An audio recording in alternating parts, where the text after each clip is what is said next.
All right, welcome everyone to the Betterment Broadcast. As you know, I'm gonna switch right over. So this is it's not the right one, is it? Of course not. Shame on you twice. Give me 17 seconds, family. Voila, magic. Look at that. Pim pam pop. Right, Betterment Broadcast show 111. All right. I forgot to send my messages out, so some people will miss this, but it doesn't matter because the show is recorded. And so you can watch it anytime in the future until they take it off. Removing people from platforms is about today's theme as well, so interesting enough. All right, so what we're going to do this. All right, so look, family, we always start with with important information that you have to remember. When it comes to working as a collective with only black people on matters that benefit black issues, black progression, and black ownerships, black people are collectively inadequate. That's right. Heavily underdeveloped in this area. Hopefully we can work on that. That's something we need to fix. Individually, you might find a non-black person who shows some kind of camaraderie towards black people. However, unfortunately, collectively, black people have no friends, you see. So, yeah, that's not good. But constructive black man with a constructive black woman makes a constructive black family. So let's not forget that. Fantastic. 3 important statements. If you use it as you try to practice black betterment, trust me, it will be very handy. Just remember it. It's very handy indeed. We're going to send out the links today when we have to practice the 4D values. And those 4D values is discipline, dedication, dignity, and discernment. That's right. That's what it is. That's what it is. So please don't forget that. What else are we dealing with today? Today we are dealing with, if we start speaking, can we try to minimize name calling? I know sometimes people find that hard. But as we try to navigate and help our people get by, let's try to use the most constructive language possible. And if we do that, things will be just a little bit more easy, you see. So let's not forget that. Some people say, so what actually is black betterment? Well, black betterment is this. It's black people helping black people on black issues for betterment. That's what it is. Not too magical, not too complex, but that's black betterment. So this show promotes that, and that means we are promoting the lifestyle. So give me 17 seconds, finally, while I send it. I forgot to send this to a certain group, and this, the gang when I'll do it. Let me see if I can find that fantastic picture. Okay, I think it's that one. So yeah, we promote the lifestyle of black betterment. Let's not forget that. Let's not forget that. Just gonna send this out. Give me 17 seconds. Won't take too long. Zibbity doo dah, zibbity day. Yeah, got a fantastic show for you guys today. 1, hold on, and then 2, and then hold on, and then that one there. All right, cool. I'm done. I can now do the show. Excellent. I've done what you did. Right, so there you go. So that's what Black Betterment is. So by the way, we will be showing videos today, and those videos will not be copyrighted by us, but we're using it for case study purposes, as Copyright Act 1976 says we can. All right. Yeah. Okay. Please, I'm going to post this in the forum. Please feel free to follow the actual what do we call it? The Instagram page, if you don't mind. Please feel free to follow that. I need to promote it better. I've been saying this every week for a couple of months, and I haven't done very good at all. Oh well. Okie dokie. So what is today's show about? Today is Queen Focus, part 10. For those who don't know, every week we focus on a fantastic sister in the community, past and present, future, potentially. Today we go to Afeni Shakur, was part of the Panther. Is it 20? I won't say 21, but I'm probably getting it. See, my memory's not as good that late. But it's part of the Panthers, one of the sects in the, I want to say 70s or 60s. Once again, I should know this, but shame on me twice. But also, her son was Tupac, if you don't know, a famous rapper. This is her contribution, and we have a brief video on her. Then we're going to jump into what can black people learn from Ye? That's Kanye West's new name, preferred name. There we go. Message all pops in now. Media decline. So what can we learn? So those who don't know. Who's this? Oh, what's her name? Yee, he made some comments in a few days ago, and yeah, there's been a lot of backlash, and certain people weren't best pleased, and was removed from certain kind of social media sites, and deals like sponsorship deals and this kind of stuff was taken from him. So yeah, that's what happened. That's what happened. And other stuff which we unpack, and also what can black people learn from the Jewish community's teamwork ethic? So obviously, isn't this a Jewish people working in tandem? It's generally uh, white society in general, and they're working as a team to try to I get control sounds like a strong word, but it's probably a good word to control. I guess Ye's behavioral patterns in public. They're saying things that they're not best pleased with, and I think he was saying things towards black people, like there's certain things like he was wearing a White Lives Matter T-shirt. Historically, he also said things like slavery was a choice and this kind of stuff. He's also seen with "Make America Great Again," and it was kind of very provocative, controversial esque stuff. But I think it's when he really, so like I said, we're taught that you can mistreat black people. We don't really have the institutions to do anything. We just have to take it. But I guess Jewish people and white people they're in a much more superior collective position. So whenever black people, regardless of how rich they are, step out of line, they will be disciplined. And this is what's happened to Kanye West. So we have to learn these tactics. If black people, non-black people do things that isn't our best interest collectively, maybe we should start displaying these type of behavior patterns. So where are we? So what we're gonna do? That's the three topics or the two topics, whatever. Let us start on the first one. And we're going to have a brief intro to uh, Afena Shakur. Where's this video? I think it's this one. Let's have a good one. Maybe 10-minute video, maybe less. I might jump in now. Who knows? But have a listen. Rewind. One morning, armed police stormed into Afeni Shakur's apartment and arrested her. Oh, yeah. All the other members of her cell were also arrested. Never good. They were charged with what the government said was a giant plan to destroy those elements of society which the defendants call the power structure. It included attacking police stations and planning to bomb 5 large department stores and the Bronx Botanical Gardens. They became known as the Panther 21. Yes, 21. Their trial was held in a state of paranoia about further attacks by the Panthers. But it also caused a sensation when it was revealed that 3 of the founding members of the group had been undercover police officers. Very interesting that 3 founding members were undercover officers. What was stranger was that some of those officers seemed to have been unaware that there were other undercover agents in the cell. Yeah.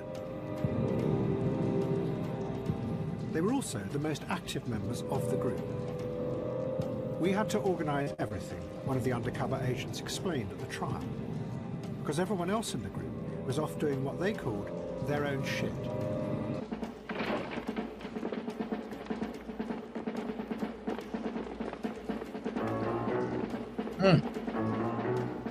The prosecution claimed that the group had been inspired by violent revolutionary propaganda, and in particular by the film The Battle of Algiers, made about the Algerian struggle against French colonialism. All right. They showed the film in the court.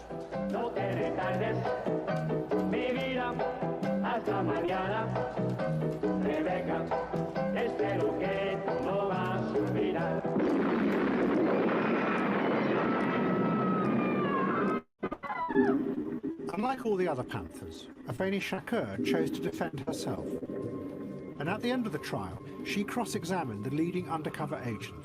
He was the man she had suspected from the start, Edouard Soudan. His real name was Ralph White. A journalist who was in the courtroom wrote a book that described what happened. She started by getting White to admit that really most of the inspiration for the plots came from the undercover agents.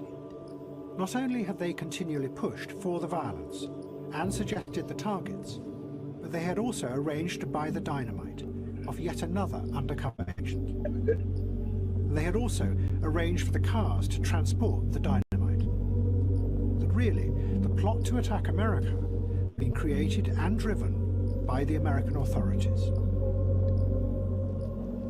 But then Afeni Shakur went further. She talked to White in the courtroom, not as a police officer, but as a comrade that she had spent 18 months with, and asked him about the activism that they had done together in the community. He said that he thought what they had done was powerful, inspiring, and he said, beautiful. She asked if he had misrepresented the Panthers to his police bosses. He said yes. She asked if he had betrayed the community. He said yes. Oh, yeah. When the jury was sent out, they talked for 40 minutes, came back and acquitted all the defendants. Oh, my God. Right on. Yeah. Good stuff. It was a powerful example of how an individual could challenge those in power and win. All right. There you go. So cool. Big up, Brother Kel, Brother Jay.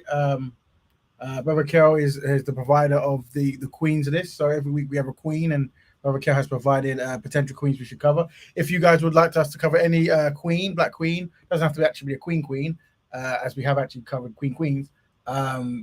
Feel free to give us a list. Just put it in the forum. We'll add to the list and we'll put them. We've done 10 weeks straight. That's right, 10 entire weeks. Black women are important. That's right. So we just showed a video there of Afeni Shakur. This is the Tupac. We should. Well, her son is very popular to say Tupac's mother, but also a member of the Panther 21s.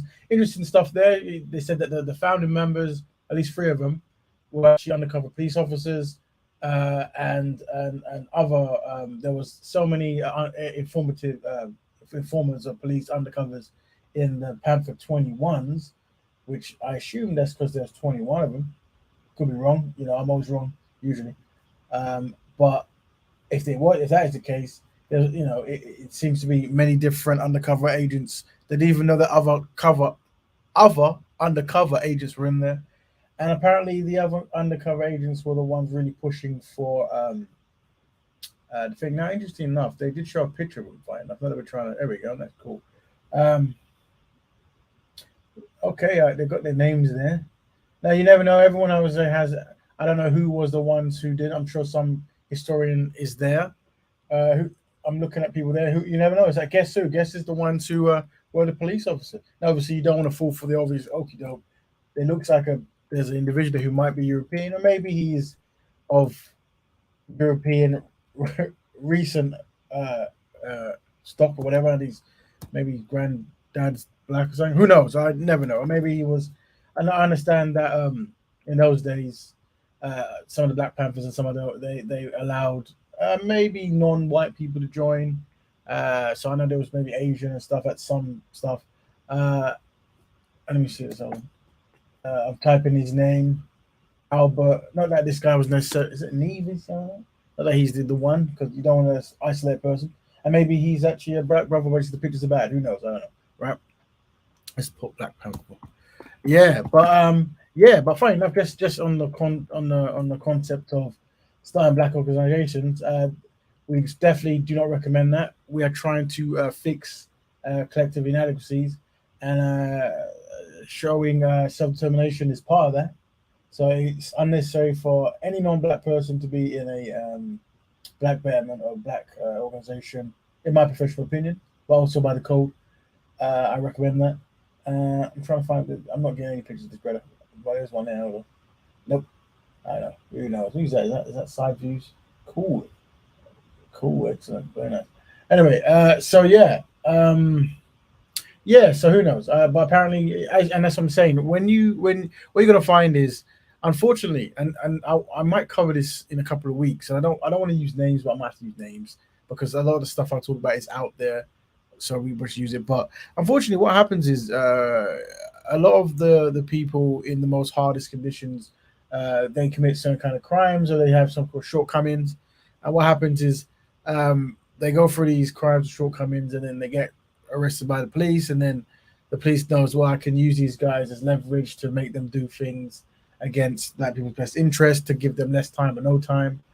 And unfortunately, that was very rife back in the old days in many organizations, if not all. Or you pin a crime on someone, and and you say, for example, that what they were saying in this particular story was that the informers were actually setting up explosions or trying to get TNT to blow up certain kind of institute, some kind of something, right? Once again, but this wasn't necessarily the Panthers of that section as a choice of things they wanted to do. A lot of them are just giving food to the poor and stuff like that, right? And some people talking about TNT. So yeah, interested. Once again, you have to do your due diligence. They always say not all skin folk is kinfolk. I think I say that this is my brother and sister in genetics, not in ethics. And you want to hang with the most high principled person, the team, just to minimize people who might have done a lifetime of criminality and have been captured, and they're using your organization as a way to get out of the time that they don't want to do. Quite regular, to be honest. You know what I mean? Yeah, I think the hardest thing is for destructive people to be is constructive, you see. And the hardest thing for error prone person to be is highly principled. That's why you have to push it, you see. It minimizes this kind of behavior. Anyway, so that's Afeni Shakur. Well done, sister there. Doing good stuff there. Thank you very much. Just did a quick 7-minute or so video. Now we're going to move on. Now, before we move on to let me go to the picture. Where is this fantastic picture? Let's go there. All right, so before we move on to what can black people learn from Ye's media decline, we should talk about that open panel. I'll probably link out very soon. What's this? For messages from the, let's see, we can, it will be better, Jay, for African descendant queen who are political scientists and still did African womanism. Yeah, so brother, can we put that as a thing? If you want to recommend any sisters, brother Kale is recommending a certain type, but so your show we have no from Impact Music has said yes, yeah, brother. I think I'm here, right? You show you have no appreciation. Or maybe you're talking to someone there. Oh, someone else. There you go. I'm reading that wrong. Okay, Lauren Hill. Yeah, Lauren Hill music. Very nice. I think that people is talking in the thing there, so I'll let it go. Cool. We'll throw the link and we can actually have a nice conversation at some point if people are not scared to. Not, I don't usually scared, because I know a lot of people they're very self-conscious about coming onto public places. But we try to make it as inviting as possible and minimize anxiety as much as we can. Anyway, what are we saying? Where were we? So yeah, so the good question is, what can black people learn from Ye's media decline? And what can black people learn from the Jewish community's teamwork ethic? Well, funny enough, I'm going to show you something. It is connected, although they're not Jewish. It's just because, remember, one of the things I personally try to push out is when you collect all the other people groups, they're so much more better at doing things in their own best interest. And unfortunately, they also do things that's of a very aggressive nature towards black people in general. And that's because of the history of subservience that black people have either displayed or been forced to display throughout the years. And this time we're trying to definitely reduce. But please forgive the swearing. This is this American video. This is I assume this guy is some kind of rapper or something like this in the States. But I came across this video, and just interesting how he was talking about. He's a musician, a legend musician, and about when he wants to get a record deal. This is how he operates. So let's have a listen, shall we? It's like you on the phone with Whack. Please forgive the strong language, the colorless language. But I haven't edited this one. It's 10 o'clock, so we won't die. I'm not gonna ask him, would you sign the Southside? I don't give a fuck if you want to sign one. We don't want to sign to no blacks. Right. Southsiders do want. Guess I don't want to speak on that, but we don't want to sign to no blacks. You know what I'm saying? Is that because of the prison shit? It's not a racist thing? Help me understand, because when you say that out loud, it sounds crazy. It's because like this. It's like this. It's like I go to jail. I rock with my race. Mm-hmm. I eat with my race. I do things with my race. So it's like I'm here. I conduct business. I do things with my race. You know, like we integrate and whatnot. But why would I have somebody in charge of my music career if I'm already programmed a certain way? I'm already institutionalized a certain way. Why would I? You get what I'm saying? That's just my mindset. So I'm like, nah, we wouldn't do that. And most of the homies would think the same way as me. They're gonna agree with what I say. So like, you wouldn't right. sign with somebody if they were unaffiliated. Like, let's say Diddy wanted to sign you to Bad Boy. Like me personally, I'm not trying to sign. Right. So what I'm showing you there, this is I guess Hispanic person, and what he's saying is if he was to sign a record deal, he'd rather sign to a Hispanic record deal if there is a record company, or to be honest, a lot of them probably just white, because even though they might appreciate a lot of people in the Hispanic community might see themselves as white and stuff. So what it is, you see that a lot, right? So but as long as it's not black, so this is what it's very important that black people understand this, that this is the mentality, and trying to resurrect black companies and institutions so you can sign yourself is important, because like I said, no one wants to sign to you. See, this is what seems to happen. Um, but yeah, there you go. So interesting stuff. Let's move on to another. Which one should I show now? Let me just random. This is a bit random. Obviously, we cover Black Love, and we're going to do more stuff on Black Love. But I did come across this video as well. There's an actor. He actually, funny enough, he played a panther. I think he played Judas or something. Not Judas. I'm a bad guy. I forgot the name. He played the antagonist in one of the Black Panther's latest films. I haven't seen yet. Shame on me to watch it. But anyway, I think he showed his girlfriend, and because the girlfriend was black, this was like a meme or something that flew around. So let's have a look. Rewind. So basically, there's a picture of a actor, and his girlfriend has black skin, and then this happens. I know a lot of y'all are sad right now. You're sliding down the wall and you're crying and you're throwing up, but I'm just so happy that that girl is there. Yeah. She's black in her, that's a fact. Oh, a win is a win. Hey, a win is a win. Oh, hey, a win is a win. Oh. I mean, I'm assuming it's comment this kind of stuff, but just the context.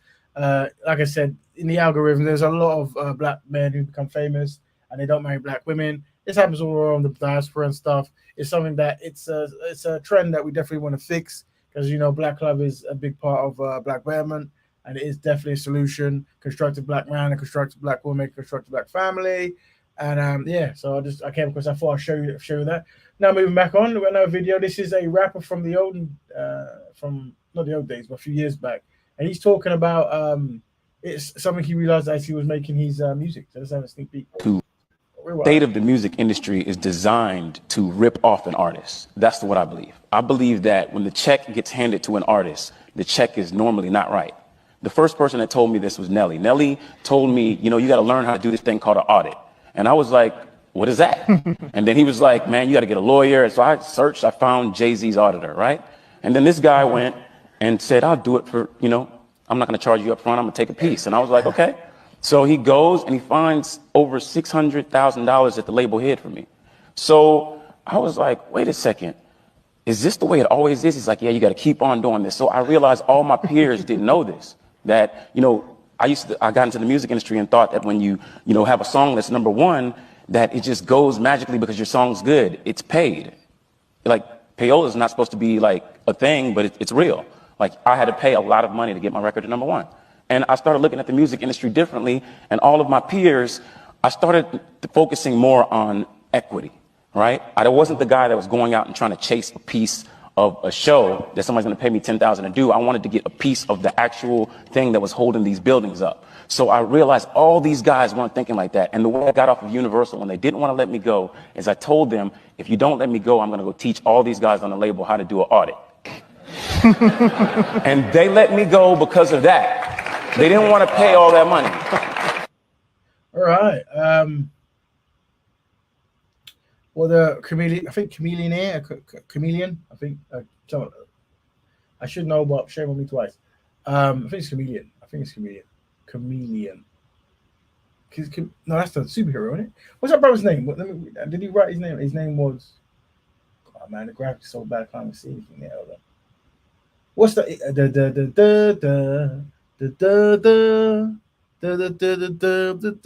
did that song. But is it Chameleonaire or Cash Millionaire? Something like this.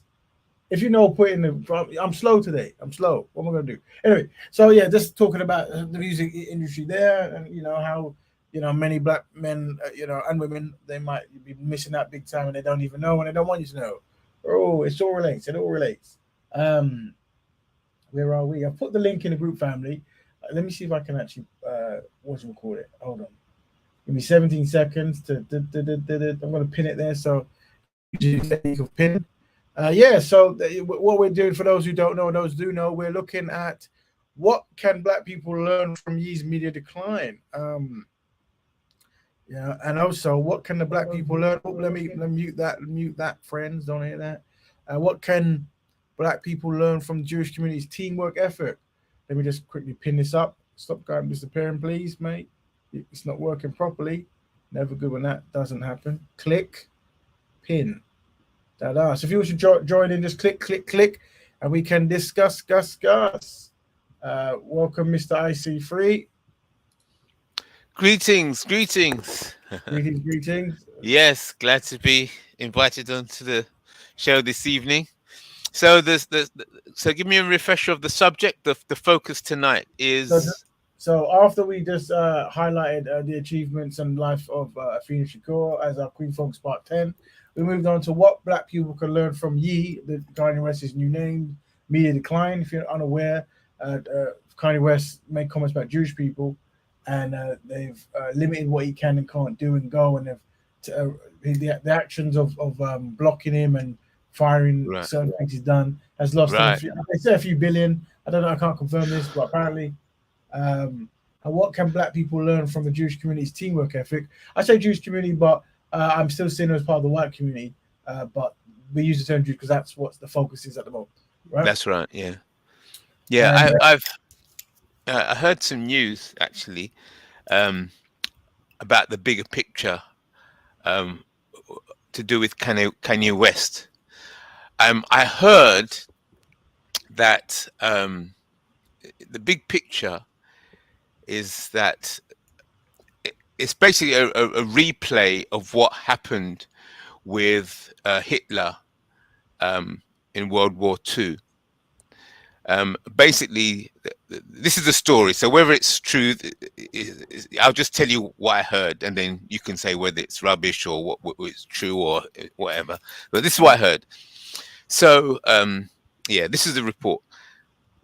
So it's a repeat of what happened in Europe round about just before the Second World War, and the rise of Hitler.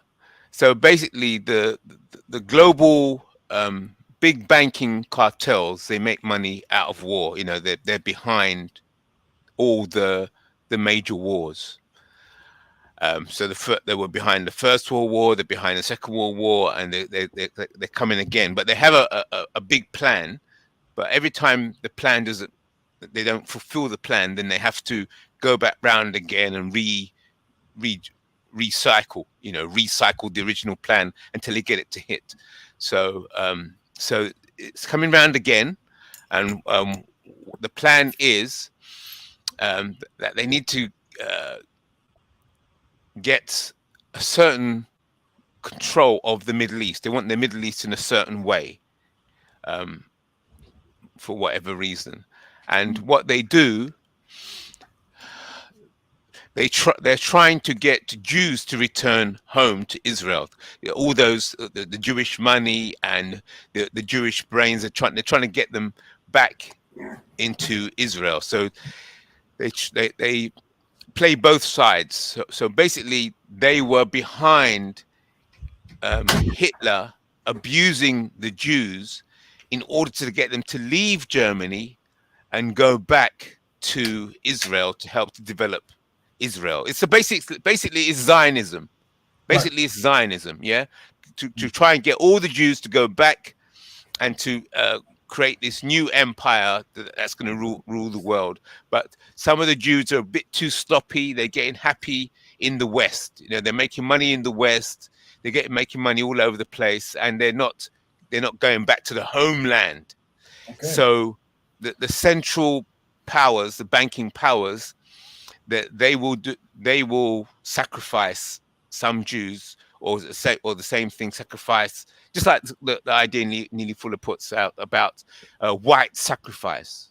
So as you mentioned earlier on in the show, white or Jews, whatever, the white supremacy will call themselves Jews. They'll call themselves communists. They call themselves whatever is necessary in order to maintain the system of white supremacy. That's what Neely Fuller says. So this is a Jewish aspect, or the Jewish gang of white supremacy. They're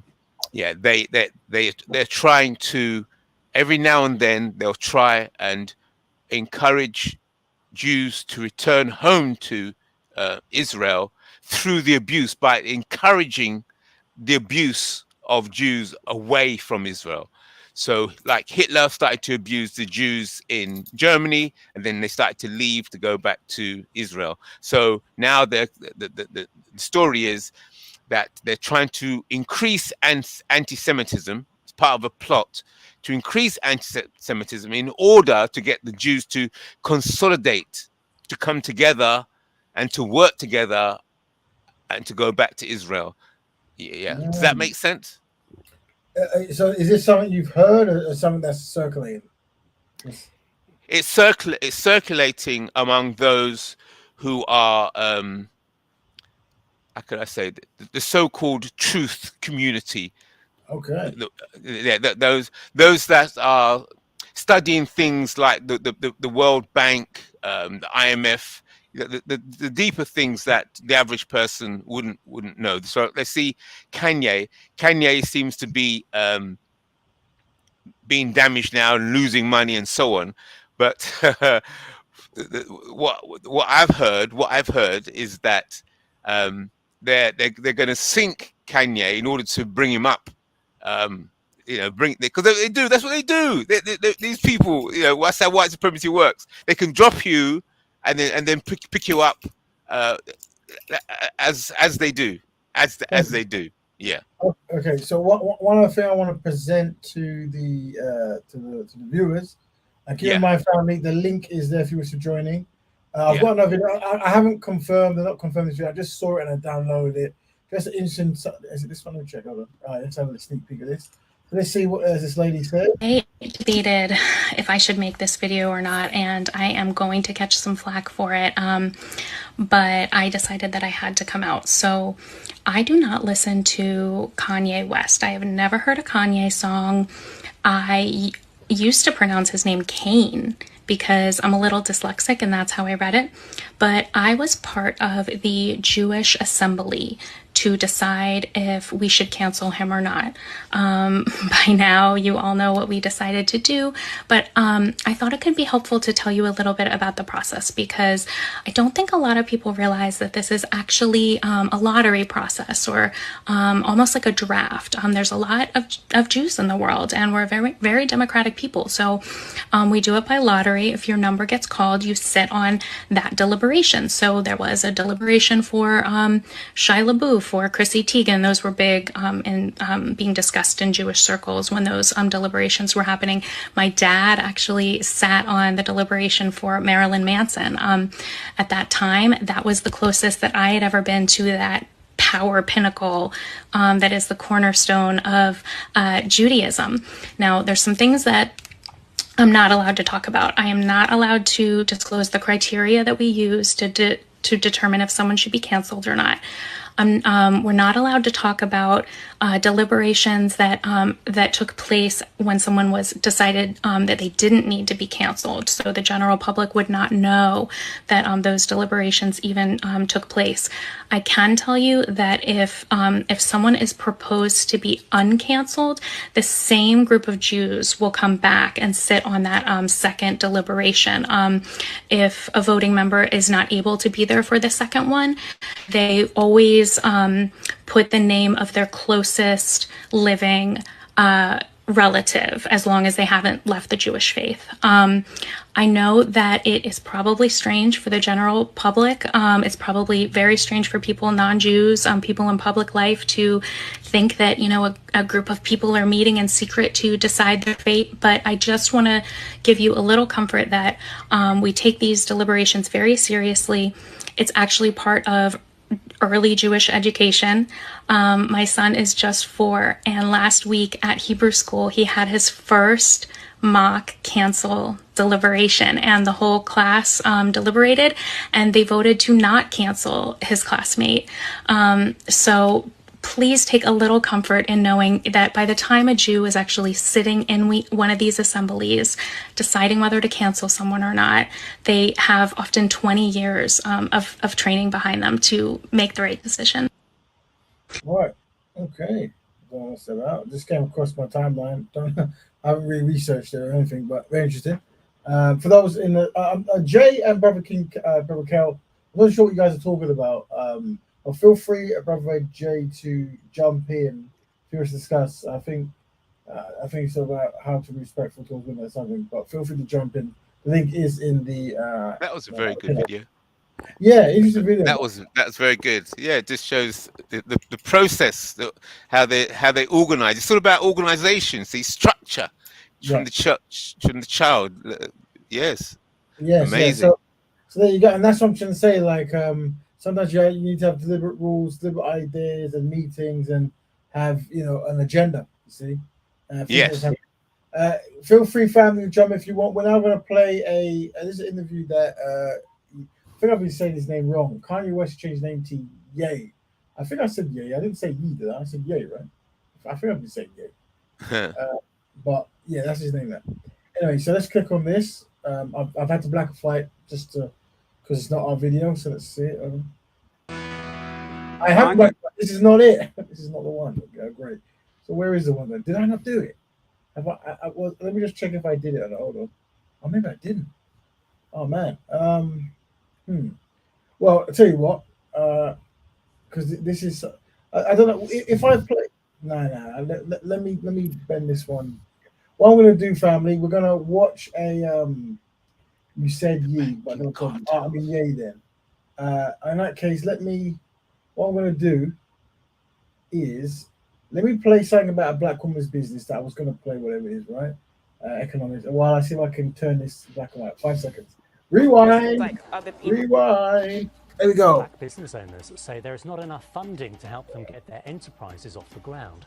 It comes as a week to celebrate them and raise awareness returns to the capital. One rapper from South London launched a baby skincare line inspired by his daughter and told Daniel Henry of the challenges and rewards of business ownership in London. Breaking into business isn't easy, especially for black women. It's almost like other people can only see us if we're stood next to a white man. Jamila Donaldson grew up in North London, but she says it was her trips to North America that helped her build the contacts, the capital and confidence to get her company off the ground. I haven't taken any investment money from anyone. I've literally used my own savings or any cash that I had to start the business and have continued to reinvest any profit in the business into growing the business to where it is now. According to the Federation of Small Business, entrepreneurs from minority backgrounds contributed 25 billion to the UK economy in 2020. And yet, between 2009 and 2019, black women received hardly any venture capital funding. It's an issue the founder of UK Black Business Week is well aware of. He says companies make big promises after the murder of George Floyd, but now... I still feel there's a lot to be done. There was so many commitments, but I'm not seeing it, reflected in, how black entrepreneurs are progressing. So yeah, very interesting time, but we're here, we're trying to spearhead that growth for black entrepreneurs and working very closely with the banks to see what we can do to solve the problem. The event is designed to shine a light on startups and success stories, encouraging the black business community to support each other. It's a message that Krept can relate to. First performance in front of Krept, Cone and Target. After making a name for himself in music and TV, he opened this restaurant and later co-founded a baby skincare brand with his co-parent. He says backing black women in business is non-negotiable. I feel like it's so important that we showcase black business ownership and success. It's so important. The black women in the forefront of business today, we need to scream about what they're doing and their stories and their success they're having. The face of business is changing. The funding behind it will have to change too. Daniel Henry, ITV News. All right. Can I ask you a question? Go ahead. What do you think of this? This may sound a bit strange, but I don't know how to put it. But basically, if it is true that white supremacy exists, Okay. if it is true, and then it is logical that people classified black as black are in a prison system. Okay. If it is true that we're in a prison system, yeah, black business is the same as running a business in prison. Because I understand, I've never been to prison, but I understand from people that have been to prison that there is a slight, there's an economy in prison. So you can be selling cigarettes or yes, cake that's come from your family, or you can sell things in prison, and you can earn money in prison. That's what I've been told. Yeah. So there's an economy running in prison. Yes. Okay. So when I hear and see videos like the videos you just showed there, yes, and black people say, look, more can be done, things can be done, we can improve, more effort needs to be put in, black community have got to get together and so on. I see that all in the context of prison. Yeah. So basically you're trying to do as best you can within the prison system. Okay. And yeah. So all that energy, time and energy is spent on trying to make business work as best you can within the prison system. Okay, that's okay. Fair enough. Do you think that the escape from prison it requires a totally different mindset? That they're mutually, is that the word? Mutually exclusive. So if you are effectively planning to escape or demolish or dissolve the prison, you cannot effectively be good at business in prison, because good at business, like when people use the word success, I mean, what is success in prison? Do you understand what I'm saying? Is there a clash going on here? Oh, it could. You could interpret it that way. But I always say it's two ways. Like, ultimately, there's two conclusions. If nothing is done, right? There's either you're very poor and struggling to survive and eat in prison, or you're not. You're eating really well in the prison. So the question we have to say is, while we work out how this prison is and how it isn't, what options do we want to be doing? Do we want to be eating well or not so well? Because essentially, when we talk about economics, that's what we're talking about. Also, it comes down to, in the prison, who is stronger, right? The disorganized person who fights everyone, eats his cell there, they don't talk to anyone else, or every single prisoner having the same mindset. You see, hopefully what we can do with controlled institutions and economic stuff is create a narrative. You see, and the narrative of unity is very important. Why do we say this? Because if we look at Jewish people or Hispanic or Asian, they realize that whenever there's something that doesn't work in their collective best interest, they unify and they use whatever they can to control the narrative, to disparage, to silence, right? I don't really see black people doing that at all, if anything, right? So I think my fear is this: anytime we get any kind of opportunity to improve wherever we might be, there's a new narrative that says, what's the point? And then the what's the point ends up being, whatever you're doing now, continue doing that. And I've seen this consistently. So that's why I have to counter with, well, if that is the case, do you want to starve in prison or eat in prison? You see, yeah. Hold that point there. Yeah, go ahead. See, in prison, the prison management decides who's going to starve and who's not, correct? Yeah, pretty much. Yeah, they're the ones in charge of the food. So if you look on a global scale, It's the same. It's the same situation. They decide which countries that are highly populated by black people, which countries prosper, and which countries starve.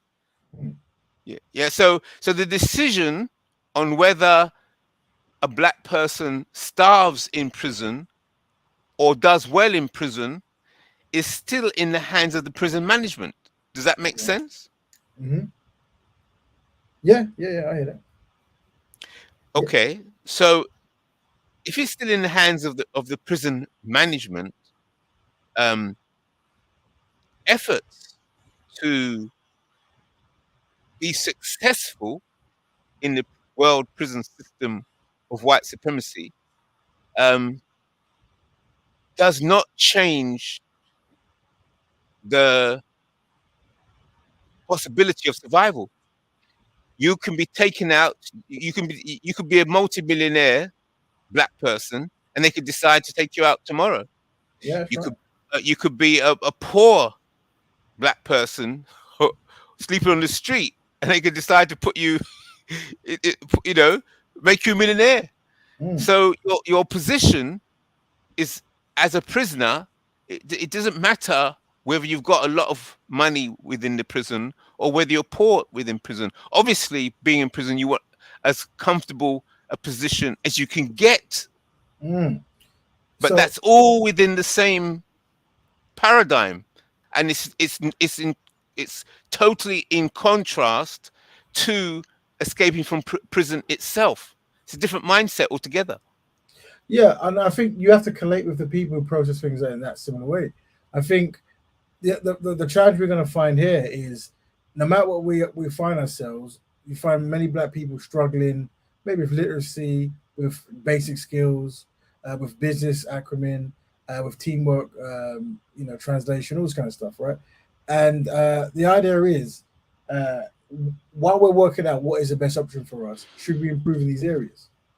Because I say this, when it comes to working as a collective, who would you say works better, the Asian community or the black community?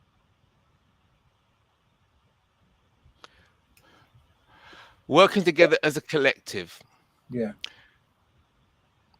The Asian community appears to work more effectively as a collective, but is that because the prison management want it to be that way, or because the black people are not as organized as the Asian people? Which one is it?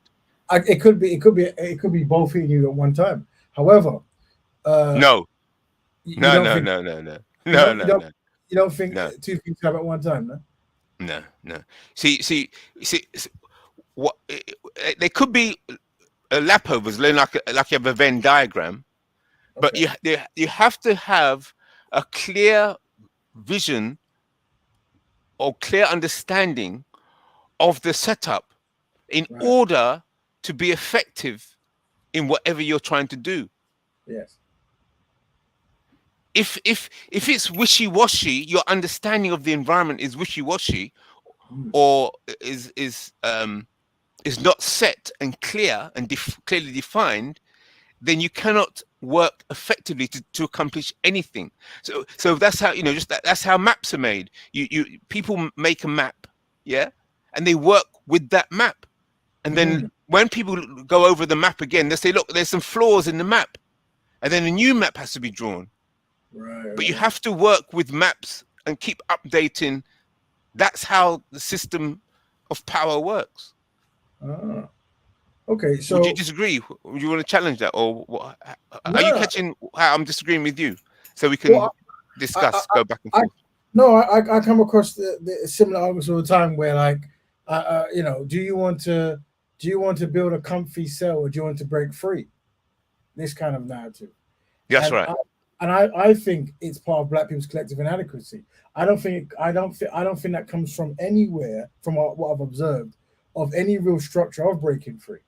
Because what will happen is that same person will go work in a shop and work wherever they're working and receive whatever they receive, rather than trying to better their skill set in that area to control something within that system so they can actually offer work to black people so they don't have to do work for other people. So if I saw action behind the philosophy, then I will push it forward. I've yet to see it yet. Have you seen any action behind it? Okay, what's Go your ahead. angle then? Go ahead. Based on what you said. Black people's collective inadequacy. Okay. That's right. Very good. Now, what do you think of this? Black people's collective inadequacy inverted basically means that because it's a system of white supremacy, black people are the polar opposite of white supremacy. So, in fact, they're the worst. They will do the worst within the system of white supremacy, but yet they're the best at knowing how to nullify and counter and escape the prison of white supremacy. So they're the worst and the best at the same time. So it sounds like a paradox, but okay. That's right. That's right. That's right. That's right. So I'm stating paradoxes. So at least the two ends, the positive and the negative ends. So that's why I'm saying you have to, if we go by what you're saying, black people's collective inadequacy. Okay. So if black people are collectively inadequate, and that statement is true, and I think it is true, what is the goal? To make black people adequate? Yes. Yes. Okay. So if black people are collectively inadequate within the system of white supremacy, to make black people adequate within the system of white supremacy would be to lobotomize them, wouldn't it? It would be to basically wipe their brain and turn them into a machine, basically to kill them whilst they're still walking. Let us know how you derive that conclusion. Okay, let's go for it again. Go ahead. The statement: black people are collectively inadequate. That's right. Okay. Collectively inadequate. Where are they collectively inadequate? Where? So let's break it down. Let's see if we've got our documentation. Hold on. Okay. See, Daisy. So I think it's maybe I took it from this. Yeah, let's break it down. Come on. My machine I might be running slow because as I'm doing this, let me know if I jump as well. As we're doing this, I'm rendering the video, so my machine might just give up. But I think I had it here somewhere. I might have replaced. I think I replaced that one. So basically, when it comes to working as a collective with only black people or matters that benefit black issues, black progression, and black ownership, black people are collectively inadequate. You see? So what we're trying to prove is anything that we deem as a black issue. Yeah. How do we work on it to guarantee solutions? Anything that can be viewed as black progression. How do you work on it to achieve that? And anything when it comes to actually black ownership, owning particular things where we are the guys that go to, we control what it is. We're underdeveloped in the control of these ideas. This is why the black collectively inadequate comes about. Even if you wanted to tear down this system, that system, you would need a form of unity. Yeah, you would need a collective oneness. Yeah, of agreement. We don't have. I've got that. I've got that, Raven. That's very clear. What you've written there is very clear. But I'm moving to a high level of discussion here. All that is clear. I'm saying, where is this all taking place? Yes, these statements are true. Yeah. But in what environment, in what context is that statement? So this statement comes in wherever you find black people interacting with anyone else, or even themselves. Yeah, in where though? Where? In Interacting with anywhere else? Where? In Africa? In America? Where? In both, and London and Canada. In the world, you mean? That's right. Okay. So we're going to use the nearly full of prison analogy and go into this deeply. So those statements there, when it comes to working as a collective with only black people on matters that benefit black issues, black progression, and black ownership, black people are collectively inadequate. Okay, I agree with that. Individually, you might find a non-black person who shows some kind of camaraderie towards black people. However, collectively, black people have no friends. Okay. Third one. Constructive black man with constructive black woman makes a constructive black family. Okay, wonderful. Beautifully stated, nice and clear and crisp. Now, the black family, black people, and a black individual exist within a world. They are operating within a world, correct? That's right. Okay. Now, the world, because you talked about Africa, London, wherever black people are in the world, on the planet. Okay? So let's clarify. The planet is different from the world. That's a statement. Would you agree with that statement, or would you like me to expound on that? Go ahead. You can expound on it. Okay. Would you agree with it or not? Well, from a standpoint that is the planet the actual globe, while the world is what we create within it. Is the planet more talking about the material, while the world is more the interaction of beings and civilizations? That's it. That's right. That's the point I'm making. Okay, see, the planet is the mountains, the river, the sky, or whatever, but a world is a construct. Right. It's civilizations working together, constructs man-made constructs interacting with each other. Right. Yep. So the concept of Germany, the concept of the UN, the concept of America, the concept of Africa. Yeah. Yep. It's the people. The people make the world on the planet. So the world sits on the planet. Does that make sense? Makes sense. Okay. So black people. These statements about black people, because that's still a construct. Yeah. Black people exist and operate within a world, within the world collectively, which is a collection of nations and so on, on the planet. So, the world is a matter of perspective.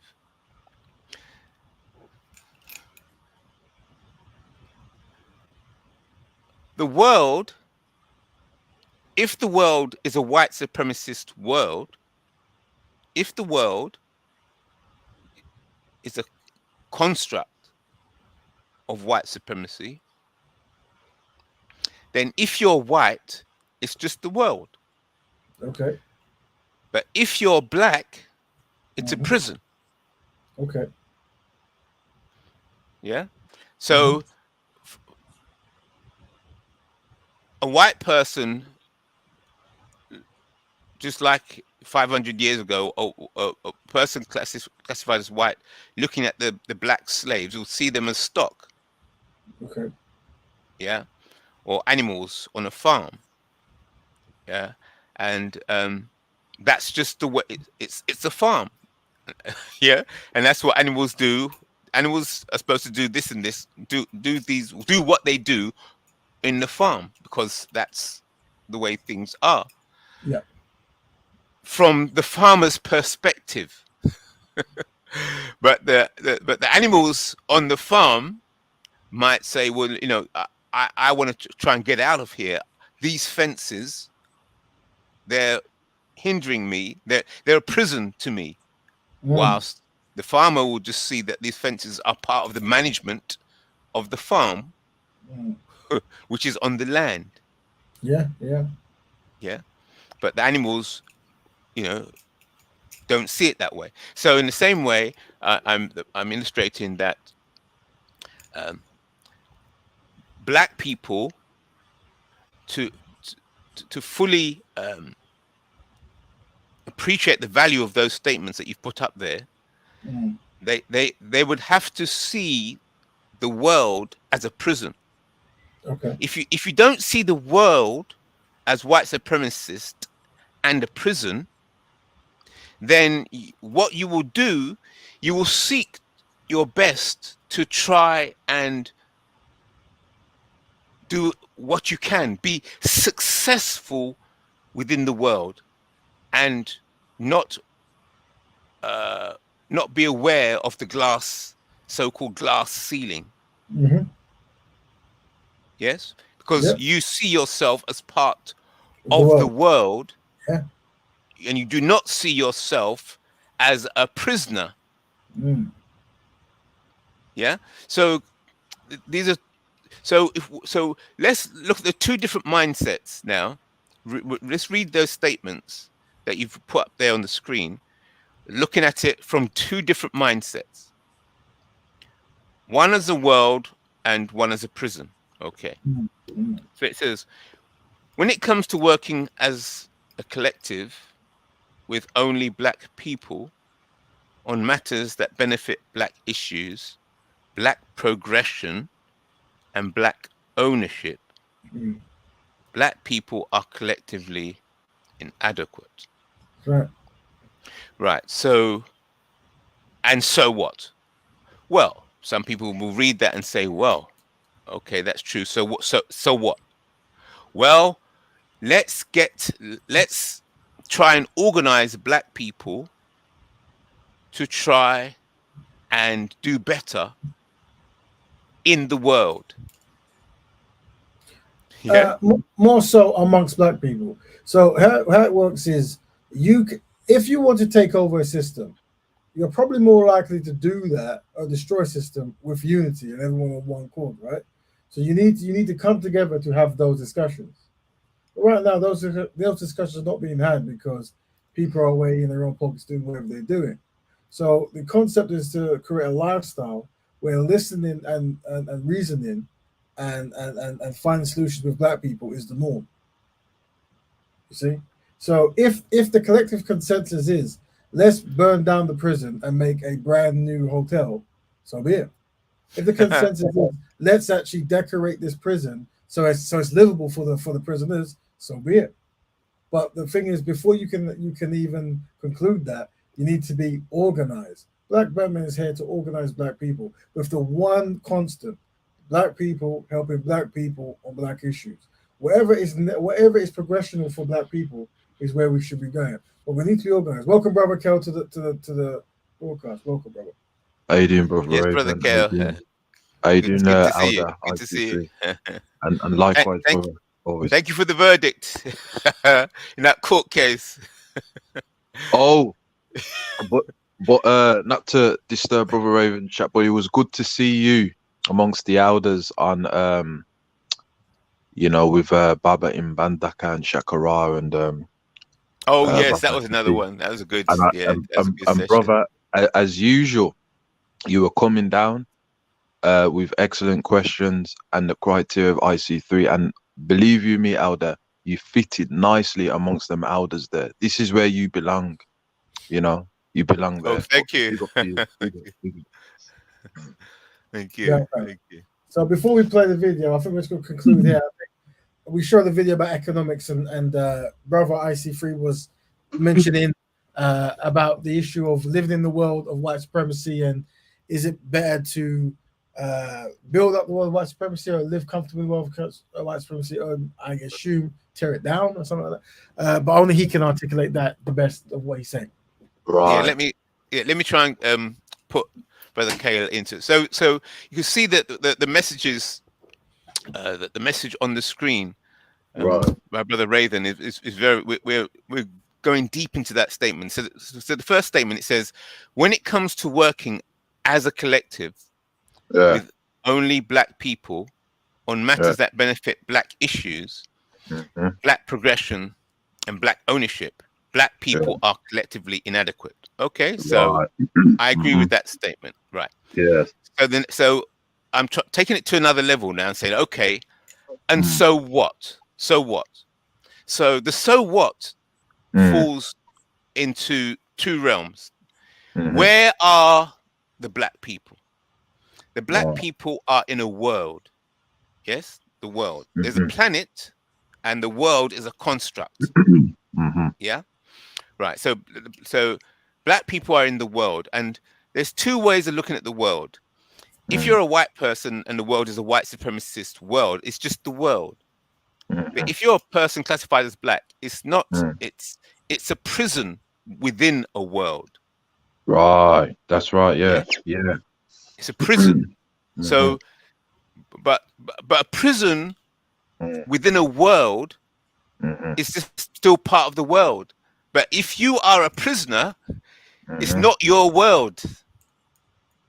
You are in a prison. Yeah. It's a totally different mindset. Yeah. So if you do not see that you are in a prison, a world prison system of white supremacy, then it is obvious. A sensible thing to do is to try and not depending on your perspectives, to try and do as well as you can. Try and be successful in the world. Try and make as much money as you can. Try and improve your comforts within the world. And that takes up a lot of time and energy, and it needs focus. So if your focus is to try and be successful in the world, then that will be, the prison management will look at it and decide whether to favor you or not. But if your focus is you see the world as a prison system, then the focus is how to dismantle the prison or escape the prison or destroy the prison, or it's so these, I'm saying that these things are mutually exclusive. Yeah, my answer to that is, and I've had this on other panels, there needs to be a separation between the two ideologies. So the ones who are down to burn down the system, how, if they can't quantify what that means, and they're not living a lifestyle that demonstrates that, then they need to go and do that. And once that's been done, that will be the template we follow. But in the meantime, there's a person who might not be eating well. So we want to do everything they can to eat well. There might be a person who might not be educated well. We want to make sure they do everything to educate themselves the best they can. And there might be a person who's harming other black people for reasons of ignorance. We want to minimize that tremendously. And the way to do that is unity and utility, being skillful, looking out for your own community, and progressing within whatever area you can. And each one teaches a philosophy, right? But if there's other philosophies, because if the other philosophy says, look, we're in a prison, so do nothing, then whatever happened beforehand will keep happening, won't it? Right? So something must be done. Learning must be done. Yeah. But I think before that's even important, a certain form of unity must be achieved where people see themselves within the black collective and understand that their actions is what's going to cause change. Nothing else. You got any comments on that, Brother Kel? Yeah, it's as you both said that I remember years ago I was watching this documentary. It's from the 60s, and they were doing like an experiment of having prisoners who were in actual prison and getting role plays of people to pretend that they were prison guards, right? And it was just like a little play thing. It was doing like a social experiment. And what was very interesting that within like 5-10 minutes, that the actors who were playing as prison guards were actually acting out it, and they were becoming real prison guards. Morals, spiritual excellence was out the way, and decided to oppress the those who are pretending to be prisoners. And what I understand from that is that when you're in a society, right, where you've been told that you do not need to worry about anything, right, and you can do whatever you want, and there are those who have to worry about everything, sooner or later, especially how we are as a people or as human beings, that we are going to be very arrogant and tell ourselves that I own you. And this is what it is with white supremacy, and that is that I've said this many times, is that the non-African people, as much as they like to say that they're good Abrahamic followers or non-Abrahamic followers, the fact that they have that ability to have one foot in a system that's oppressing African people and one foot in a religion, 9 out of 10 times the oppressing the black people is gonna override the religion, because you're not always gonna be 100% in your faith. You see, sometimes your faith is gonna go down. You know, you can go to bed a Christian, a Muslim, and then wake up not being any one of those. So for me personally, is that sooner or later, those who are in the prison are going to have to say to themselves, we're looking to break out the prison. We're having a prison break. That's you know right. what I mean? We're going to do that. And we're going to use a map, tools, and psychological strategies, as well as military, just in case if we are stopped. And I believe this is what we as a people are trying to do. We're starting small, but sooner or later, and people are not going to like this, those are not going to like us to break out that prison and do what we want as it pertains to storing and saving African life. And we're going to have to make a decision on that. Yes, definitely. Very serious point. And can I put your point together with Brother Raven's point in this way, that you see, success for black people is measured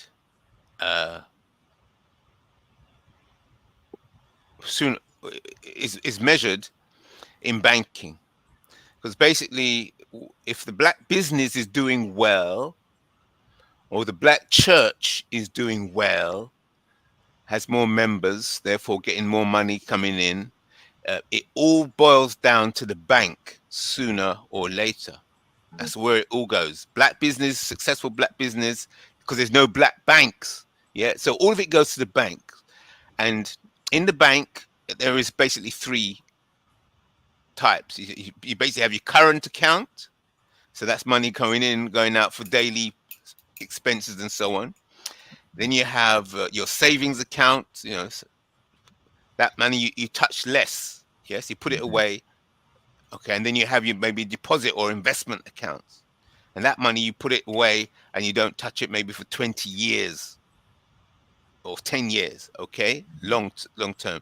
So that's everything that black people do is going to end up in the bank and in one of those types of accounts. And then maybe the current account, because it's money going in and out daily, there's no interest. But the longer the money stays in there, it's the higher the interest. So what is the meaning of this interest?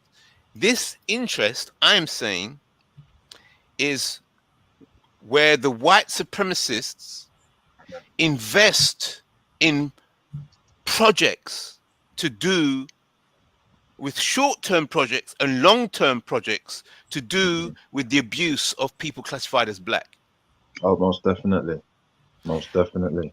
But the black people who see they're having success and claim success and can buy a better house, a nice car, and eat better, yes, and come off the street. They think that interest. They're not thinking about interest. All they're thinking is that they put that money in the bank and there's more in there, but they're not thinking about how that interest is generated, and that interest is investment. You're investing in the destruction of your children. So the success, what appears to be success, is actually cannibalism. It's the investment in your own destruction, because the banks are not going to tell you what they're investing in.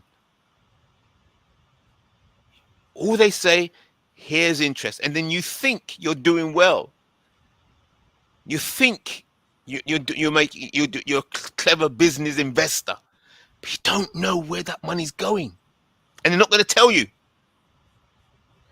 So is that was what you were talking about, the black bank? Is that right?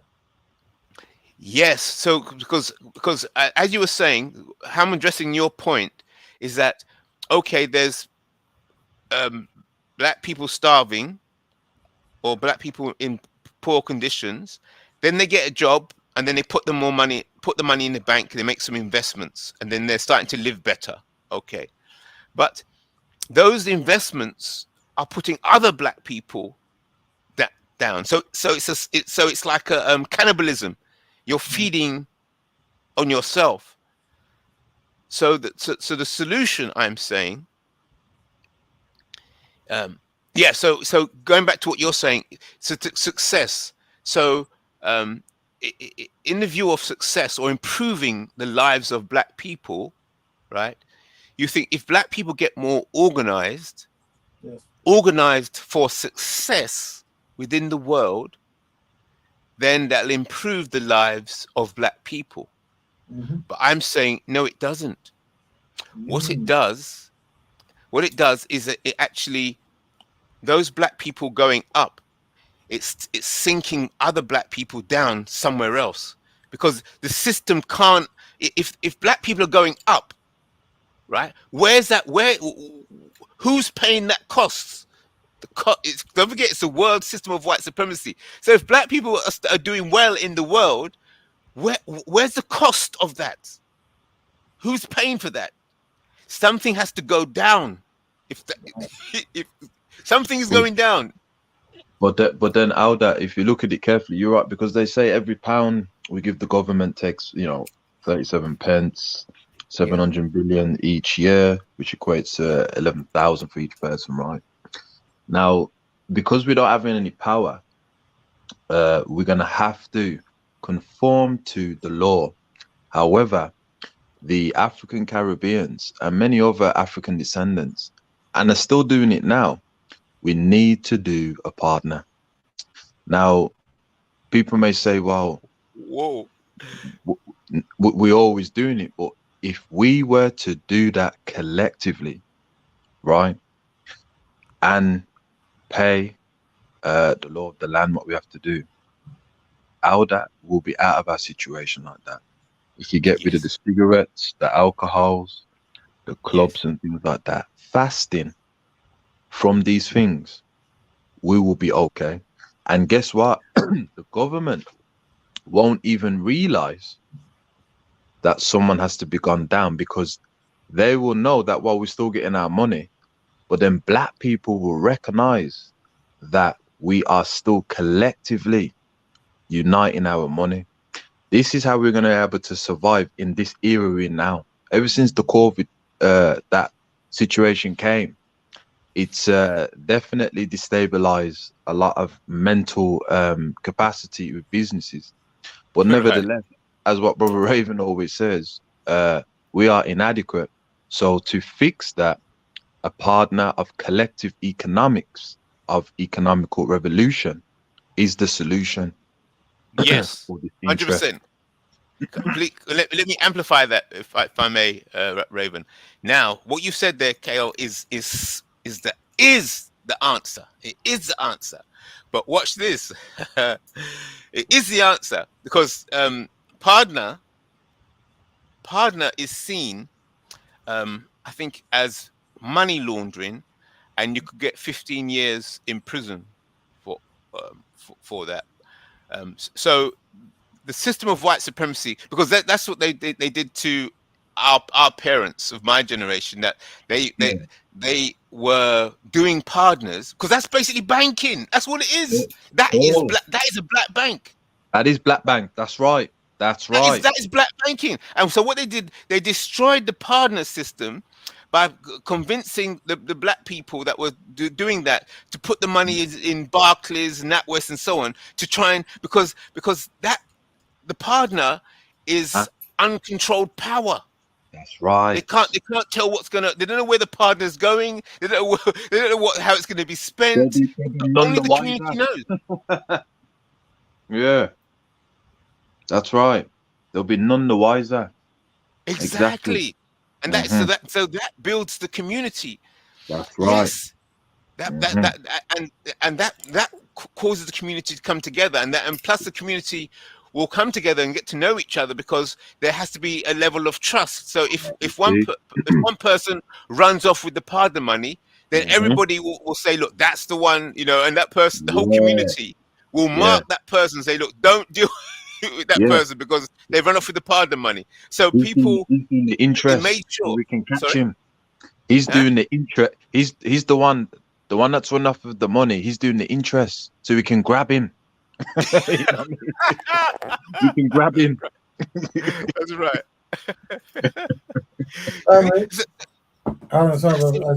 So thank you. So just so you know, the video, because we were rendering a video so I could play online about Kanye West. So Right.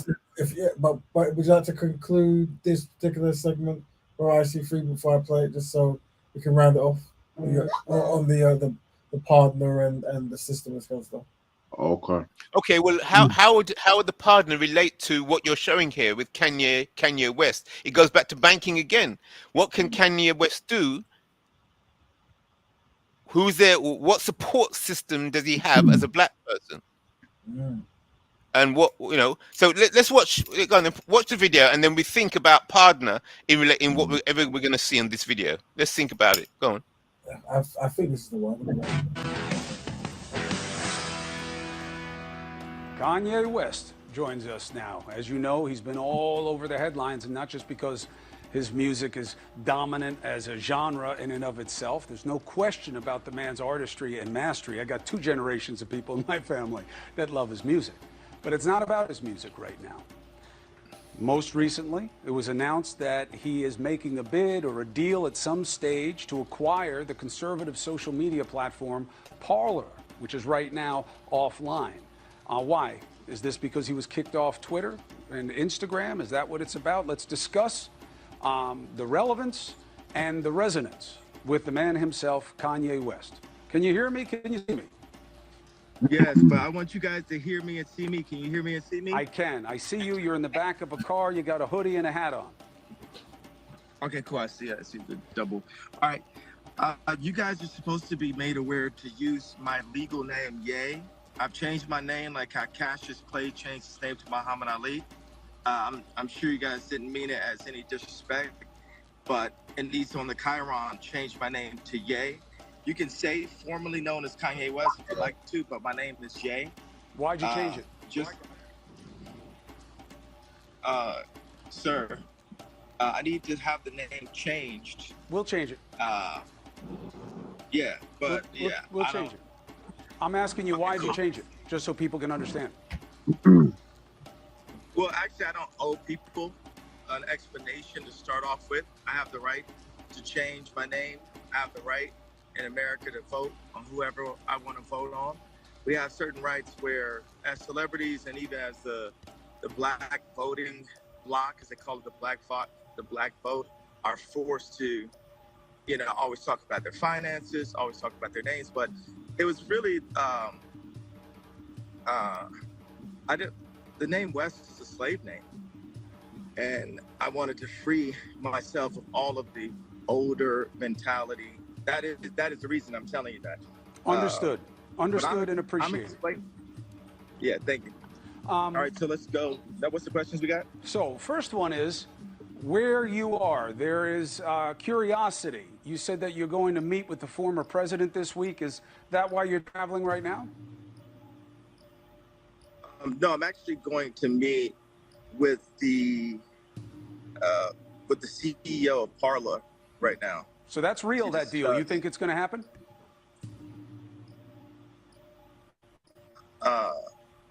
Yeah, absolutely. And why do you want Parler? Well, the CEO is just really incredible. Like what he's been able to do. Like even before we discussed me taking ownership of it, he was able to get it unbanned off of Google and off of Apple. So people had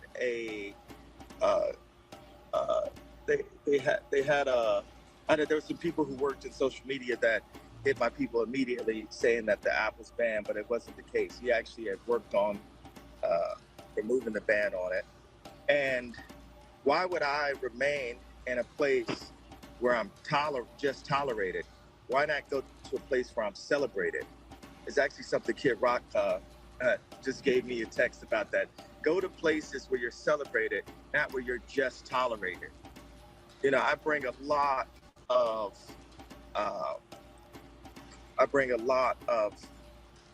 attention to these platforms, to Instagram and to Twitter, and they silo you. They shadow ban you. Everyone knows I was shadow banned on Instagram. People would go and say, hey, you know, Those joining family, we are watching a video of Brother Kanye West. We're asking the questions: what can Black people learn from these media decline, and what can Black people learn from the Jewish community's teamwork effort? And when it's watching a quite a long video, we can stop it and pause in time when we talk. Feel free to jump in and have a conversation. We're joined by Brother Kel and Brother IC3. And we're just watching Kanye West on this news program. I think it's News Nation, it's called. So we're going to play again. Can I say this? Huh?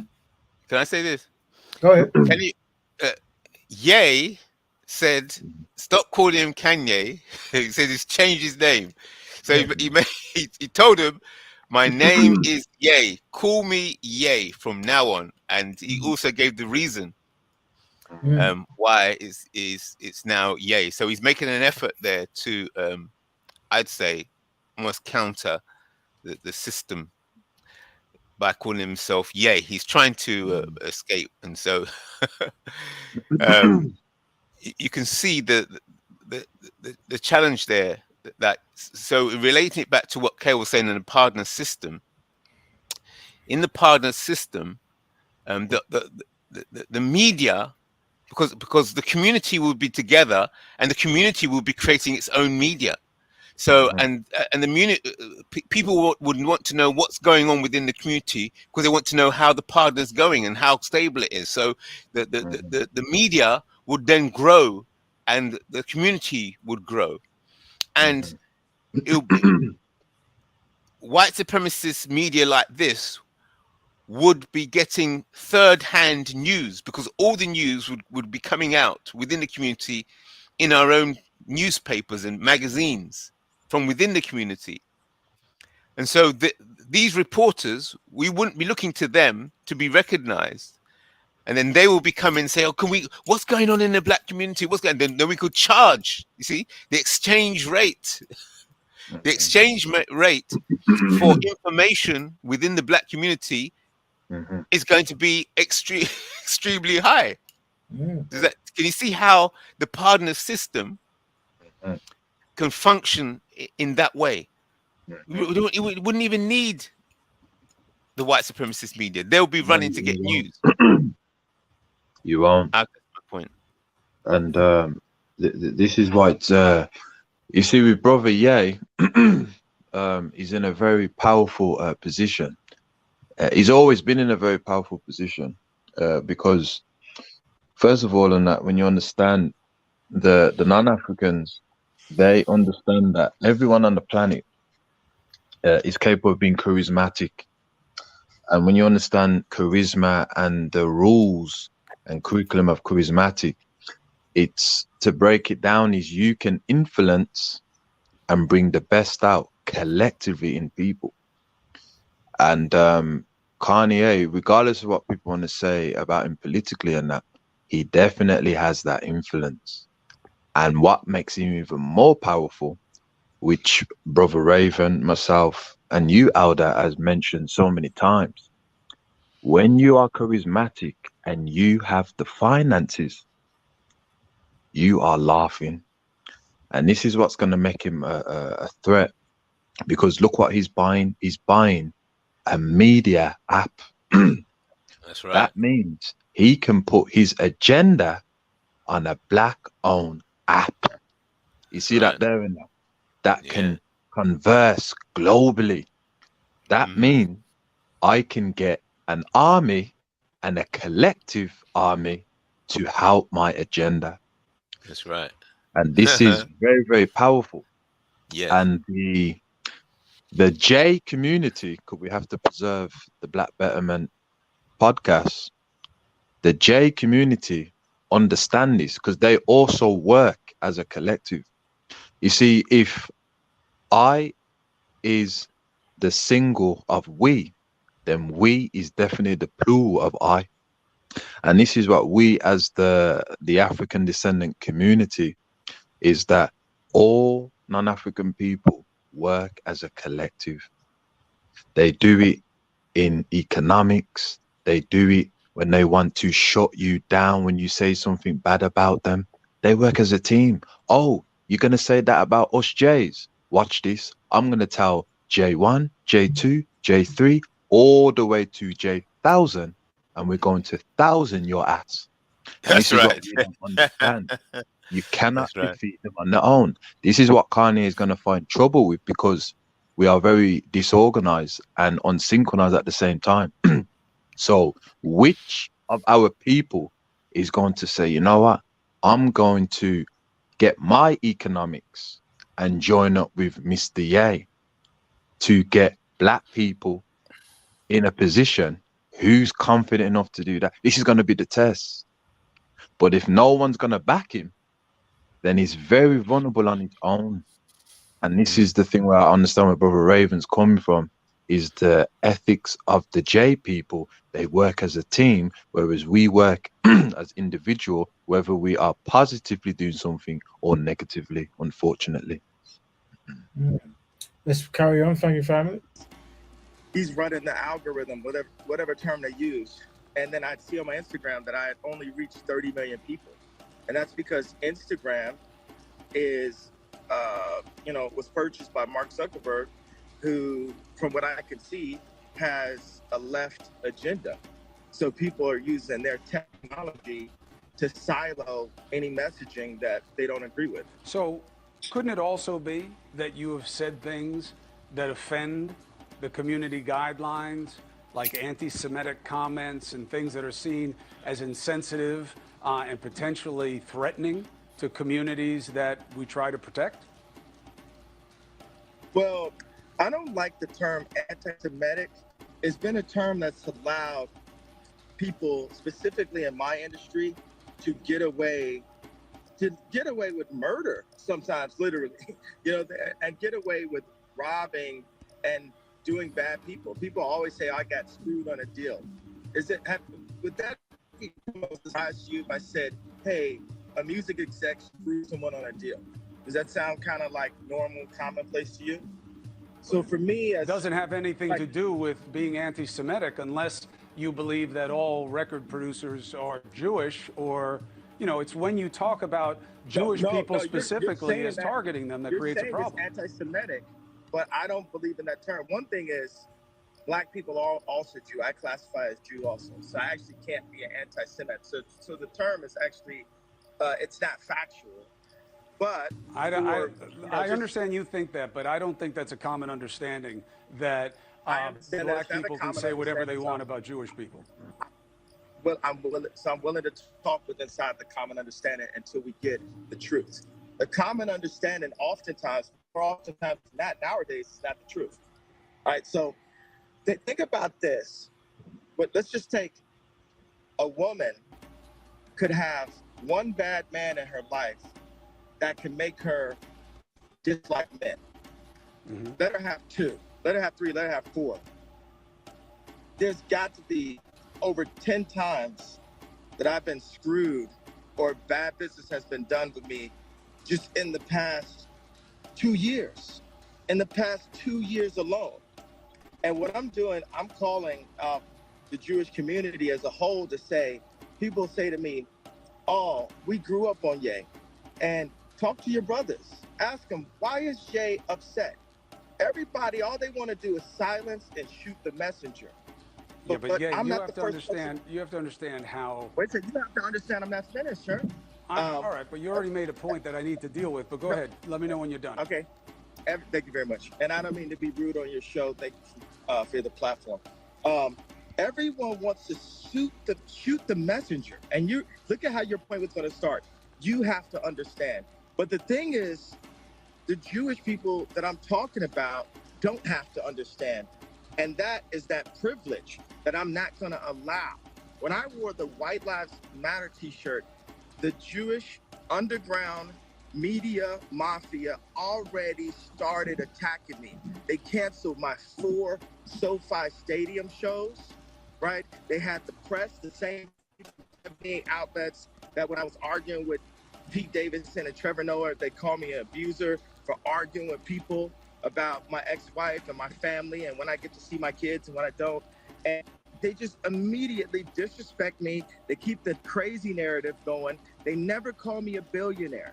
We never talked about, even on this one right here, hey, tycoon, billionaire, visionary, inventor. These are never used. If you go to like New York Times or Wall Street Journal, whatever, they always say the rapper. The rapper. It was hard enough for us to get fashion designer. I'm gonna give a pause so you can address what you want to address. Appreciate it. So, look, there is no Jewish media cabal, mafia. That is a figment of either your imagination or a projection of a prejudice, okay? You may have had bad business dealings with people. It's about those people. It's not about their religion or faith. And I know that you are intelligent and understand that when you target people because of their faith, other people may do so the same. They've been targeted before. They've been abused and killed because of what they believe and who they are. So we don't want to tolerate that. And you're playing into that right now, whether you know it or not. Yep. Go ahead, brother. This is very interesting what he said, which we have to always understand. He's using political science and deceptive language. They never want us to generalize all of them, right? When they always generalize us. You know what I mean? Right. Like, yeah. You know, Black like community. there's no such thing as this and that. You know, it's impossible. It's a figment of your imagination. You see, this type of dominance that triggers our dopamines to make us say to ourselves, you know what? The non-Africans, they're absolutely right. You know, it's me who should be subservient and listen because they know best. You see, I always say, right, we should get in a position of generalizing all non-African people politically, not on emotion, feelings, and imagination. You see, That's right. Because if you can decode that when they're practicing their unethical code of conduct, and that's what Brother Raven has made it beautifully said many times, suspecting is political science. Given the fact that what you said, Alda, if we are in a prison and we can't do what we want, and there are those who can do what they want outside the prison, then you better believe we do need to suspect with political science and generalize all of them, not based upon emotion, feelings, and imagination, but based upon decoding when they're practicing with the unethical code of conduct, doing the mannerism, face expression, body language, and the characteristics which they portray themselves to be. That's right. Cool. Good stuff there. Just said was a statement. You're trying to say that there isn't a collective. Over 50% of the executives in Hollywood, the CEOs, are Jewish, and these guys know each other. That's different than saying it's a mafia and that they act as Jews in some way, as opposed to just being businessmen. One plays to a prejudice. The other one just plays to people and an ugly business, which is what the record business is. So you can have your feelings about it, just don't ascribe it to their faith. Earlier, no, wait a second. you can't tell me what to do or feel, first of all. I know, but I can tell say, you what is wrong about what you say. No, you said that it's not a mob. Mob culture, here's the idea of a mob. People target, there's no term, have you ever heard the term the white vote? Because there isn't a white vote, because white people can vote the way they want. Black people, we fought, my grandparents, my mother fought in civil rights. My grandfather drove the first march out of Oklahoma. My mother used to work for Jesse Jackson at Operation Push. My dad was a Black Panther. My family are freedom fighters, and we fought for the right to vote. You realize when I wore a red hat that my life was threatened? I know. By my Jewish managers, by my Jewish lawyer, by my Jewish accountant, your lawyer by my and Jewish your accountant friends inside the threatened your music life? industry. He said, not specifically the accountant, but there were many people who threatened my life. Also, my family was torn apart off of my political opinion because of my ex-wife's attachment to the Clinton administration. I mean, they were getting my ex-wife to push the vaccination. I didn't realize how attached they were to the left agenda when I was Vaccinations there. are not a left agenda. Yay. Okay, I understand. Okay, not specifically the vaccinations, but period, that they're on Zoom calls during COVID with literally Biden and Kamala and Chris Paul and all kind of people, celebrities, John Legend, Chrissy Teigen, all these same group of people that come and attack me for what they call wrong think groups, all and these look, people, you don't have to like it. You don't have to like it. You don't have to say what people want you to say, but you have to understand and accept what people will and won't tolerate. I don't have to understand or accept because they're not willing to understand or accept. And that's the reason why I'm not backing down. People have had their careers destroyed. That's why they keep on saying, oh, well, yeah, Ye's dangerous because he will keep talking. He will keep talking. You say. It's when you say Jewish people own the black vote. When I wake up, I'm going DEFCON 3 on Jewish people. Own the black voice. These are not things that you can say coming from a place of intelligence or love or anything productive. I'm coming from a place of love and a place of we're not going to be owned by the Jewish media anymore. If you think about every celebrity, Kanye. If you look at their contract, and I'm going to finish what I'm saying. I know, but you have to understand this idea of the Jewish media. That's not how it works. You're talking to me right now. So every celebrity, go ahead. Every celebrity has Jewish people in their contract. This is not hate speech. This is the truth. And these people, if you say anything out of the line with the agenda, then your career could be over. Listen, so I hear you. You've made that point. Off my point. Because the point is because why do you keep why? Yeah, here's why. Don't cut me off, sir. Respect my I've point. listened to it. You've made it several times. No, I'm not finished, sir. I understand, but you said it several times. I'm not finished, it is an but my ugly people haven't thought. heard me. My people, they People need have to heard hear. you. They need to hear me saying out loud what the truth is. There's a bunch of people in Hollywood that are actors, that play basketball, that play sports, that are in music, that know what I'm saying, that feel what I'm saying, and they're happy that I'm saying what I'm saying. It's not from a place of anti-Semitism. That is Some of my best inherently friends are Jewish, anti-Semitic. and I'm also Jewish. And if they're your friends, some of my best. If they're Why your are friends, you talking over me, bro? Because I'm trying to correct what you're hostile. saying. That is damaging to decency. No, but you can't talk over me. You can't talk over me. Then stop and give me a chance to make the point that you need to listen to. Don't cut off. I need to make a clear point. When am I allowed to make a point that you don't cut me off? You've been talking overwhelmingly during this segment. I'm happy to give you the time, but no, you're not. No, you're not. Well, I can't just give you. I can't give you unrestricted license to attack Jewish people and say that they're your friends because that's anti-Semitic. And it's dangerous. Are you going to give me a platform? I am giving you a platform, but listen. So you talk and tell me when I can get my idea. All right, good. Right after I ask you this, I'll give you the rest of the time before you go. Here's my concern for you. When I hear how you talk about your personal life and you put things out there and you get into these looping thoughts of what you believe, It sounds to me like you are sometimes out of control, and that this is something that you should be dealing with. Now, I'm not excusing your thoughts as illness, okay? People attacked me for that and said, Mental hey, health. just because you're concerned about whether Kanye West is taking care of himself emotionally and My mentally. name's Jay, sir. My name's Jay. Ye, I'm sorry. Ye is taking care of himself mentally and emotionally. You shouldn't say that. He has to be held to account for what he says. Both things can be true. Have you been taking care of your health? And in terms of making sure that you are behaving and thinking at your best? Hold that there. Hold that there. Here we going. I know this language. This is mental health language. That's where they're going. They're going to say he's losing his mind. That's where they're going. Because you can insinuate something and still make the people believe, even though it's an assumption insinuate. And this is what a lot of the the non-Africans do. It's not just the Europeans, the Asian, the Middle East.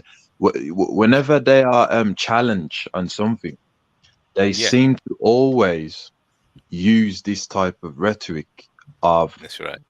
You know what? You're not well. That's right.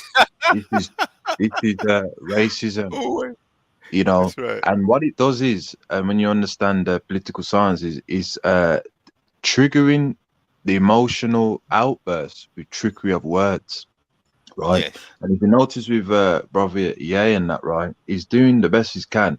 Notice how his body language is changing now, because you don't want to be looked upon as mentally ill. So while you're trying to defend that, you see, he's already got him, and he can't say the rest of his word. You see, and this is the political war that we all face as African descendants. Yeah, all the time. Yeah. Yes. What you don't realize is when it runs back, people are gonna say, "Wow, have you been making sure you're behaving?" If you run that back, that's not what I'm you're saying. Gonna be like, whoa. That's not what I'm saying. You're trying to cheapen the point. I'm trying to make sure that you're healthy and you're taking care of your health. Did you? I'm trying to make sure you're healthy. No. Okay. The thing is, okay. So when do I have a? But I took my medicine. But I took my antidepressant medication that I take every day. Bro, you're cutting me off. When do I get a platform? It's all you. Go. Okay. I don't have to say how much money's in my account. I don't have to say who I voted on. I don't have to say why I changed my name. The life for a black person in America is like a constant test. Even after we're out of high school, after we're out of college, we're always being questioned. Why would you do that? Why would you do that? Do you think that I just had the right, and this is a rhetorical question because I don't want you to answer it. Do you think I had the right to just vote for Trump? I didn't even vote for Trump because of the people that were around me. Yes, you have the right. Okay, so for all of my fellow entertainers that know what I'm saying, I'm not speaking what is called hate speech. I'm saying something that happened out loud to me. And what I'm saying is, when I said DEFCON 3, what I was saying is, I'm going to talk about all these things that I saw that just so happened to be by Jewish executives or Jewish friends of mine, where I saw people pulling my coattail, telling me behave, instantly running the narrative that I'm off, that you need to take your meds. Even this was not supposed to be this conversation. I don't get a clean platform to tell my truth without being called out my name, being called subtly, called crazy. I'm saying I'm out of control. Part of this thing is you got people on my ex-wife's side and this person, Tracy Romulus, every day running a narrative. This person's not even around me because I'm not saying what the media wants me to say. We're fighting. You're definitely saying what the media wants you to say because it drives headlines and clickbait because of how outrageous it is. What I'm saying is, I just hope that you're taking care of yourself for your kids and the people you care about. What you're saying is unbelievable. That's unfair for you to make the conversation to say, okay, did I say something? It's unfair to make it be about, oh, are you taking care of yourself? the reason why I repeated it a bunch of times, Exactly. for all of my friends that are in the entertainment industry, that are black actors, black athletes, and black musicians. One of the things that's interesting about the moment at the Fife funeral is there's so many black musicians signed to Jewish record labels, and those Jewish record labels take ownership not only of the publishing, like how MC Search is selling Nas publishing right now, but also ownership of the culture itself. It's like, oh, that's mine. This guy signed to me. It's like a modern day slavery. And I'm calling it out. That's what DEFCON 3 meant. I'm gonna call it out. It didn't mean I wish any harm on my you say you're going DEFCON 3 on them. Look, I'm out of time on this. I wanted to give you a platform to explain it. Wait a second. I just said what I meant. Did you want me to say what I meant? I hear you. You said what you meant. I'm just telling you how I take it and how I think other people are taking it, and how I think how your friends were Jewish are going to take it. What do you mean take it? I just came and said and explained this is what I meant by it. I meant I'm calling out all these contracts. I know, but just because you're calling it out doesn't mean it's true. It's just what your opinion is. That's all I'm saying. No, I'm talking about true things. If anyone else was in a position other than me to be able to call it out and would sacrifice themselves and take the risk, other people would say it. I'm not the first person that said it. Or they just don't believe it. Why are you dismissing? I'm not dismissing the point. I'm dismissing the suggestion that Jewish record producers are inherently bad and do bad things when, as you said, in your own family lineage would suggest, Jews have been fighting shoulder to shoulder with black Americans as part of the freedom battle since its inception. They've given their lives, they've given their money, they've given their political capital to help that cause, and you know that, and I'm sure you heard it from your parents. So the idea that somehow they're out to get black people is just demonstrably false. But I got to go at that point, Ye, and I hope you appreciate the opportunity. You make the final point. What I said that you just want to make sure that I'm okay. It's about my health. It's not about I do believe that your health should be a concern for you and that you take care of it. Thank you. It's about my health. It's not about my truth. It's not all about your health. I think that you believe these things, and that's a problem. You know what? Do you think I felt free in this interview? Felt free? You got a tremendous amount of time on the #1 show at News Nation. You should feel free. Thank you for telling me how I should feel. Yay. Thank you for telling me how I should. I'll be watching. How you should feel. All right, there you go. So that was the interview there, family. Yes, that's the prison system at work. Yeah. So, can I ask you present this angle? One, going back to this partner, because I like to push this partner thing. Is that what do you think, Kayla, of the idea of at the Saturday schools, the young black children, they should be taught to do partner among themselves with maybe just 1 pence or 5 pence partners. Most definitely, that's a brilliant idea. So it's only 1 pence, 2 pence, partners, and they just learn about money and learn about managing money among themselves as children. And as they grow up, maybe when maybe by their age, they learn at 5 years old is 5 pence partner. When they get 6 is 6 pence partner. It's just about handling money. And when they're 10 years old, maybe 10 pence or 20 pence partner. And then as they grow up, then they're building. What do you think of the idea? No, it's a brilliant idea, because you are cultivating the collectiveness, whether it's 1 pence or even sweets or anything that's perceived to them as valuable. Is definitely a good strategy, because we're not taught that. Unfortunately, it's just individualism. I remember in the early 80s, the toy day. You can bring your toys in, in school, and you bring that in, and someone wants to share with your toy, and you say okay, and you collectively do it. You know what I mean? And then that moves on to okay, let's share each other's homeworks or help each other out. So you're definitely on the right track, and in fact, it's a very brilliant strategy. for the kids to be doing that. That's a brilliant idea.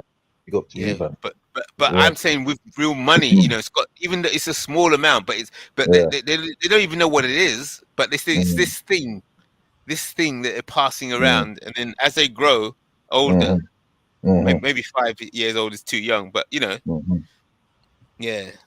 So I'm going to be promoting that idea. Yeah, you should. Teaching the children money laundering for me. Oh my god. No, That because doesn't sound good. the thing is that if you ask a lot of the children, maybe not today because the millennials are doing very good. They're not taught about economics, taxes, and things like that. So cultivating them with that idea, what you said, is very important. You know, very, very important, man. You know, a penny collectively, you know what I mean? See what you can all buy with this penny that you've all collective today. And then that is definitely programming, you know, with the agenda. That's a brilliant idea, man. I think Brother Raven, he should you know, use that, or even yourself, of course, it's your idea, as a template for the young ones. You know what I mean? Because that will get you molded into a partner mindset instead of act upon, you know, we got to survive. It should come natural. Okay, we're going through you know, a famine or a drought or, you know, destabilization of money. Let's do a partner naturally instead of panicking. It's a brilliant idea, Alder, man. Thank you very much. Okay, family. We've come to the 2-hour spot now. We'd like to thank Brother IC3 and Brother Kel for contributing. And any last words you'd like to say, brothers, before we end out there? Any final thoughts? Let's look into partner again. Partner for the children. That's it. I'll end with that. I'll write that down. And Brother Kel? That, and also observing the synchronization of that European with his collective to destabilize Mr. Ye, and how we have to learn, although there are certain words and trickery that can cause emotions, we must resist those trickery words and focus on the real word, which is, you are trying to cause me to be unsynchronized. We have to learn that as a people. That's right. It doesn't matter what someone throws at you. Always try and unravel the fog. They're throwing the fog effect at you. They're going to call you mad, the N word, but focus on what they are hiding. And if you attack that while you control a level of this fog trickery, you can always defeat them collectively. That is the solution. Big up to you, Brother Raven, always with the show. IC3 Alder, big up to you as well. And peace and blessings. Thank you, family. Until next week. Good night. Take care. Bye.